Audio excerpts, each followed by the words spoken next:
Assalamualaikum warahmatullahi wabarakatuh. Ini yang namanya padang khalwat.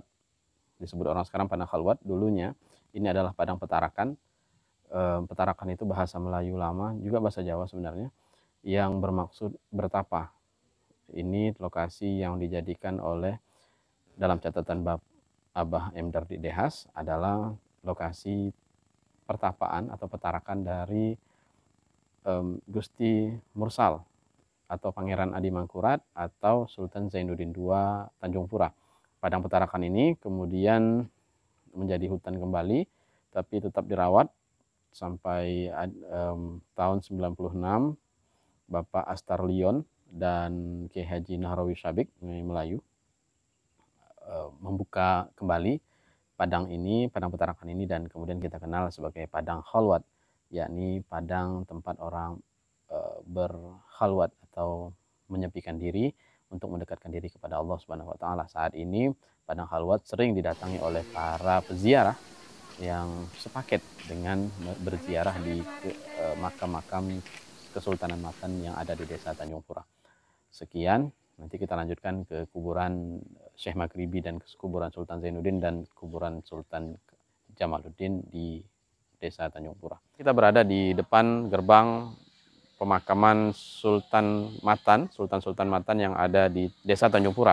Yang ada di sini adalah makam Sultan Zainuddin II Gusti Mursal bin Ibnu Iranata, kemudian Sultan Jamaluddin Gusti Asma atau Gusti Arma bin Sultan Kamaluddin Indralaya. Juga ada makam Pangeran Perdana Menteri Gusti Hidayat bin Pangeran Agung Jelai. Mari kita masuk. Saat masuk ke gerbang ini, kita biasanya ketemu dengan wajib lapor ke Perdana Menteri. Ini kita ikuti. Makamnya jauh. Mau sana enggak? Oke. Di sana juga ada makam Gusti Muhammad Saleh, Pangeran dari Banjar, dan keluarganya. Jadi ada dua pemakaman yang mengarah ke barat pas kiblat ini. Dan ada tiang-tiang mungkin bekas tongkat dari masjid Kesultanan Matan yang ada di Tanjung Pura. Karena biasanya karena Gusti Hidayat, Perdana Menteri Gusti Hidayat ini adalah keturunan dari Kota Waringin Banjar. Jadi biasanya kalau keturunan Banjar dan ulama akan dimakamkan, dan juga Pangeran Muhammad Saleh tadi yang Banjar juga, anak Sultan Hidayatullah Banjar. Ini biasanya akan berada di sebelah pengimaman mihrab dari masjid, di sebelah barat dari masjid. Di belakang masjid kalau di saat ini, kalau mau digambarkan betul-betul. Jadi besar kemungkinan tiang-tiang ini adalah sisa-sisa dari masjid yang ada di belakang sebelah sana, yang saat ini sudah jadi kebun karet. Ini ada satu makam batu yang belum diketahui siapa. Makam batu dari coraknya abad ke-19. Makam batu abad 19 awal. Nah, ini pemakamannya. Assalamualaikum ya ahlul kubur, ya muslimin wal muslimat. Ini pemakaman Gusti Hidayat, Pangeran Perdana Menteri Gusti Hidayat, yang mulai memerintah pada 1845 di Tanjung Pura. Kalau setiap keputusan Raja Panembahan Sabran, pamannya, kalau Gusti Hidayat ini anak dari Ratu Jamilan binti Sultan Zainuddin II.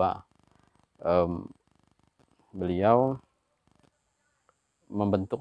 dibentuk oleh Belanda satu pemerintahan tiang 4 atau tiang segitiga, yakni setiap keputusan raja harus didukung oleh dua orang lainnya, yang salah satunya adalah Perdana Menteri. Kita doakan, bacakan Al-Fatihah. Auzubillahi minasyaitonir rajim. Bismillahirrahmanirrahim. Alhamdulillahirabbil alamin arrahmanirrahim maliki yaumiddin.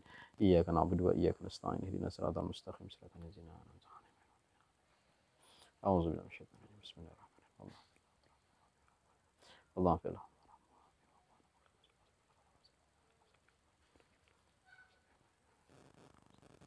Amin ya Rabbal. Di sebelah sini ada pemakaman Pangeran Muhammad Saleh yang merupakan keturunan Banjar, dan keturunan-keturunannya sampai saat ini ada di Kampung Banjar salah satunya. Ini kalau kita lihat ke sebelah kanan sini ada tiang masjid, ada tiang, bukan, saya tidak bisa memastikan, asumsi saya ini adalah tiang masjid. Ini satu, ini ukurannya belian satu, kemudian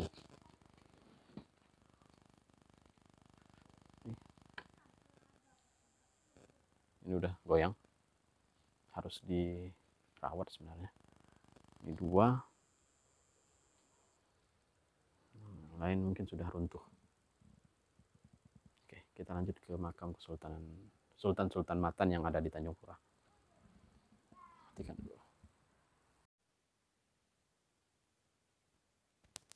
Oh, SD berapa sih teh? SD berapa? Udah.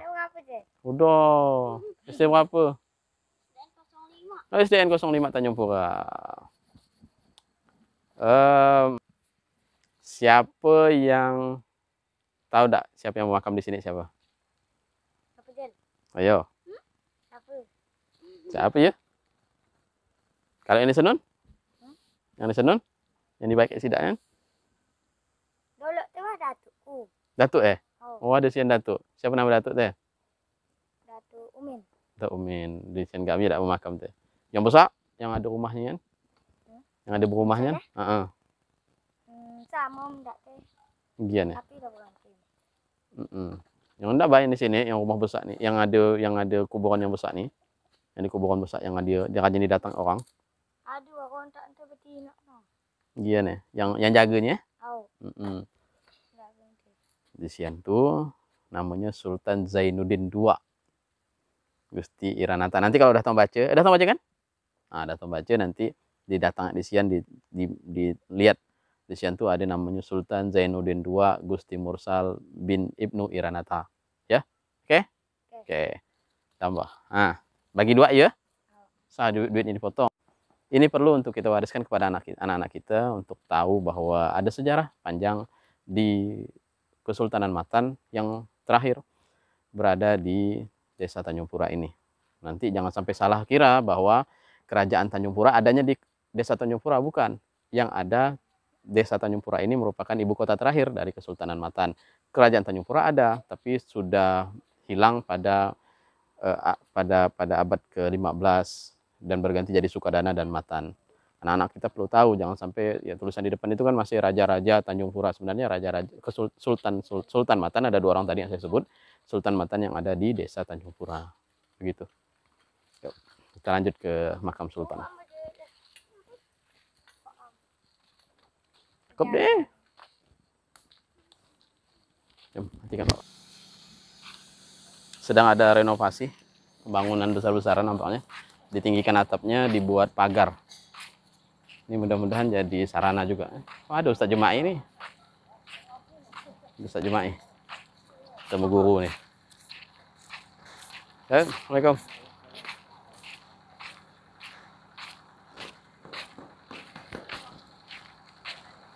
Lain pemandangannya. Lain pemandangan.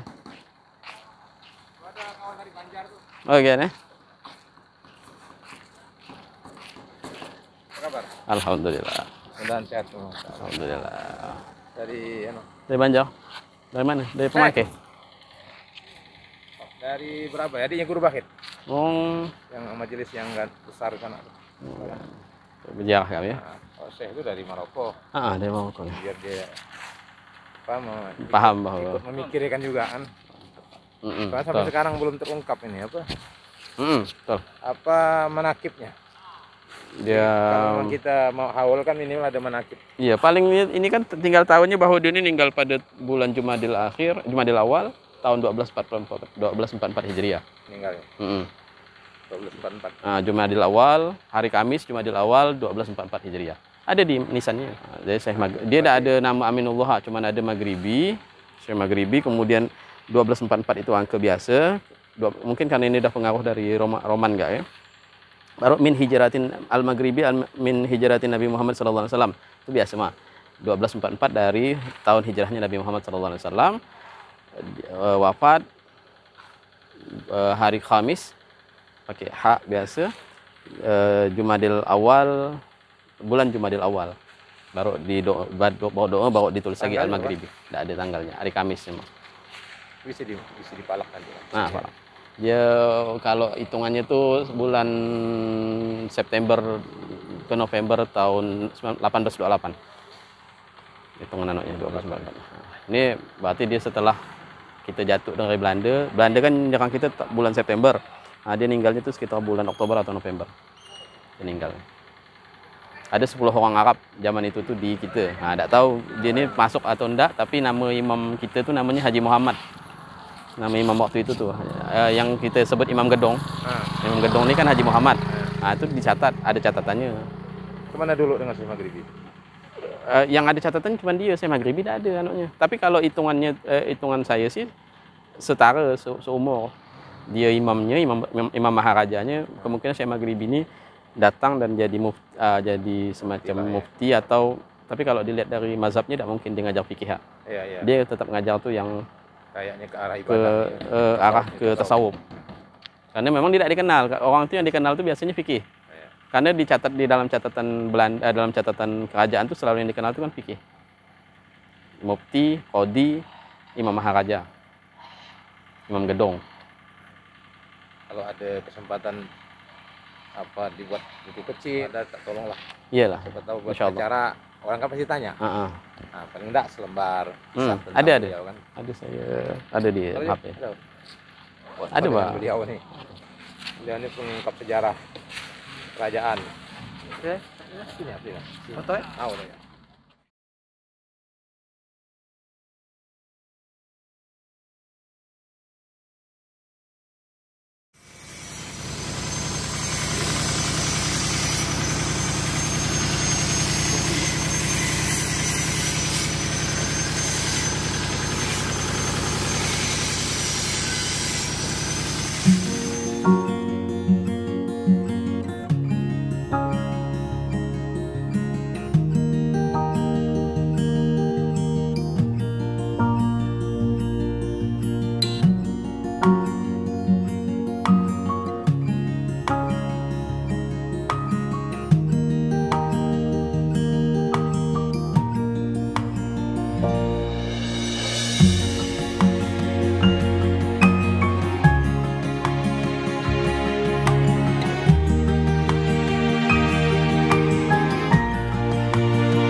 Makam ini sendiri dipugar pada tahun 1980 oleh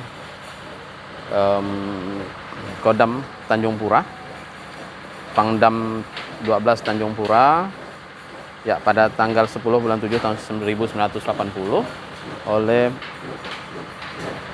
Pangdam Tanjung Pura Bapak Brigjen TNI Untung Sridadi. Di makam ini bermakam juga Syekh Aminullah Al-Maghribi yang makam ketiga. Syekh Aminullah Al-Maghribi tertulis di sana tahun 1244 min hijratin Nabi Muhammad sallallahu alaihi wasallam, dan tahun 1244 dari hijrah Nabi Muhammad sallallahu alaihi wasallam, atau pada, kalau kita hitung 1828 Masehi. Meninggal pada hari Khamis, pada hari Kamis, seperti yang saya sebutkan dengan Pak Ki Haji Juma'i Makmur tadi, pada hari Kamis pada Jumadil Awal beliau meninggalnya. Tidak disebutkan tanggalnya, tapi insya Allah cukuplah kalau kita tahu ini hari Kamis Jumadil Awal pada tahun 1244 atau tahun 1828. Beliau merupakan ulama yang ada di Desa Tanjung Pura, Kesultanan Matan pada zaman itu. Catatan tentang beliau tidak ada, tapi ada 10 orang Arab yang ada di Kesultanan Matan dari tahun 1822. Kemungkinan besar salah satunya adalah beliau. Demikian tadi kita telah berziarah ke makamnya Sultan Jamaluddin, the great Sultan Jamaluddin.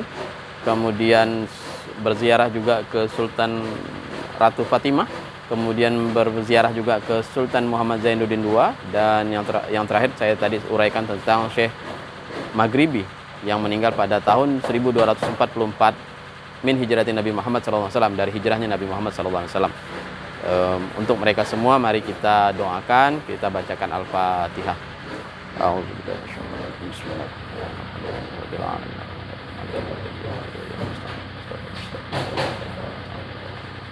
Amin. Allahumma fir lahum warhamhum wa'afi wa'fu